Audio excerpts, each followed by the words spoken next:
মূল্যস্ফীতির চাপ যেন পিছু ছাড়ছে না। সদ্য বিদায়ী ২০২৫ সালে গড় মূল্যস্ফীতি হয়েছে ৮.৭৯%।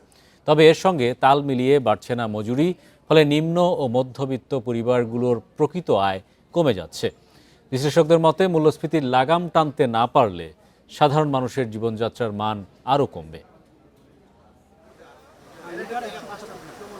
চাল, ডাল, তেল, সবজি সহ প্রায় সব নিত্যপণ্যের দামই এখন সাধারণ মানুষের নাগালের বাইরে। গবেষণা সংস্থা পিপিআরসির এক জরিপে দেখা গেছে মধ্যবিত্ত পরিবারের গড় মাসিক ব্যয় এখন আয়ের চেয়ে বেশি। ফলে সংসার চালাতে গিয়ে কেউ সঞ্চয় ভাঙছেন, কেউ আবার ঋণের দিকে ঝুঁকছেন। পরিসংখ্যান ব্যুরোর তথ্য অনুযায়ী ডিসেম্বরে মজুরি বৃদ্ধির হার ৮.০৪%, যেখানে মূল্যস্ফীতি ৮.৪৯%। শুধু ডিসেম্বরই নয়, টানা ৪৬ মাস ধরে মজুরি মূল্যস্ফীতির নিচে রয়েছে। অর্থাৎ আয় বাড়লেও তা মূল্যবৃদ্ধির সঙ্গে সামঞ্জস্যপূর্ণ হচ্ছে না। এদিকে খাতভিত্তিক হিসেবে কৃষি, শিল্প ও সেবা খাতে মজুরি বাড়লেও তা মূল্যস্ফীতির চাপ সামাল দেওয়ার মতো পর্যাপ্ত নয়। ১ কেজি চাল ৬৫ টাকা কিনতে হয়, ৭০ টাকা কিনতে হয়, একদম নর্মাল না। ওটা আমাদের কেনার মতো ক্যাপাসিটি থাকে না। তো ইনকাম করি, তার চাইতে খরচ বাইরে গেছে বেশি, এই জন্য আমাদের চলাফেরা অনেক কষ্ট।